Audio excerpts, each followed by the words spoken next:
Richardson Whitely has had a lifelong battle with her weight, but proving she could do anything, even at 300 pounds, she climbed Mount Kilimanjaro 3 times.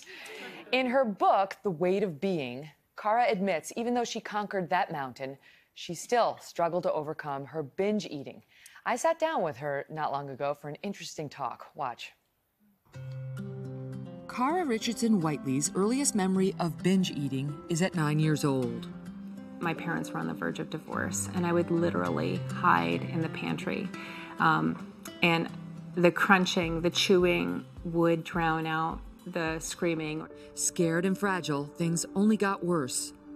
Things really took a difficult turn when I was 12 years old, and I was sexually assaulted. A family friend came in and took advantage of me. That summer, Cara put on 40 pounds, becoming consumed by her binging. By the time she turned 30, she weighed over 300 pounds. I thought, this has got to stop. I can barely hike a staircase without being completely out of breath. And I knew I needed to start somewhere. And so I started hiking. And so the more I started to hike, the better I started to feel. In 2006, Cara hiked the Grand Canyon. Driven by her new passion, she lost more than 100 pounds. And then a year later, she set her sights on the highest mountain you can hike by foot, Mount Kilimanjaro. I thought after I climbed and lost all that weight that I was completely cured. I don't need to worry about it anymore. In 2008, Cara started a family, but with the new baby came baby weight and a sciatica diagnosis. The pounds started to add on again. On her next attempt to climb Mount Kilimanjaro, she had to turn back. And I was so ashamed and so embarrassed about what I'd done to myself. It took a long time before I would hike again, and it took actually my friend Sally. They offered to, basically do the climb with me and raise $1 per foot of the mountain. So like $20,000 is on the line. How could I say no? So at 300 pounds, Cara began her third journey up Kilimanjaro's steep mountainside with a renewed belief in herself. Until one night on the hike when she overheard her guides laughing at her. You were talking about me. Did you place any money bets? You should. Bet on me. Wow. Cara Richardson Whitely, author of The Weight of Being, is here with me now. What happened up there? Well, the second night of the climb, I was feeling really great because even though I was at a higher weight, I was really well trained. And after 10 hours of hiking, I was really tired, and I heard the porters and guides laughing.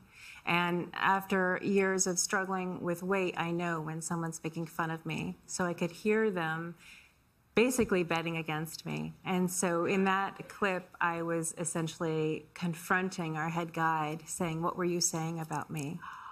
What was the response? Well, the response was, the porters and the guides, they don't believe that you're going to make it to the top. And so I said, well, you should make some money bets and bet on me. Oh, bet right. on me. We'll just see about that. Yeah. Little did they know what they were dealing with. That's right. This book, this is your second book, Right. and it's emotional, and it's very raw and very honest, and it opens with an emotional anecdote about how, you accomplished this thing. You climbed the mountain 3 times at 300 pounds. But things changed when you were in the doctor's office for your daughter. Right. After you had done all that. Right. Tell us what happened.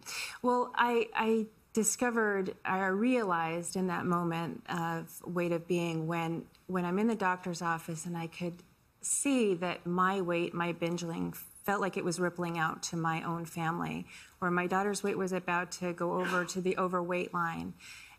And I just had this moment like, oh my God, I've done this. This is all my fault.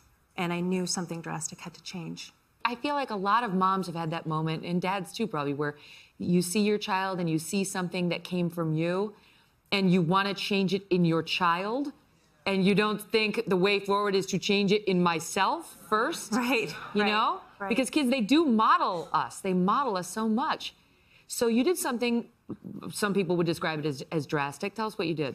Well, there were a number of steps that I took. Some were smaller. Some were like creating a community garden plot where we learned about food. But some were more drastic, where I decided to have bariatric sleeve surgery. But most importantly, I decided to dive deep into eating disorder therapy to get treatment for binge eating disorder. And what did you learn about yourself in the binge eating disorder therapy? I learned, most importantly, that it has very little to do with the food, that I needed to build skills and resilience and strength to cope with life without binging. How much weight have you lost? So I've lost about 75 pounds since the surgery. That's amazing. But the most important thing is that I've got my life back. I'm hiking again. Good for you. This is a part of the show where I'd really like to bring out the guides who laughed at you. But no, that's not happening. All right. Cara, all the best to you. Thank you so much. Thank you for telling your story. Thanks. We'll be right back.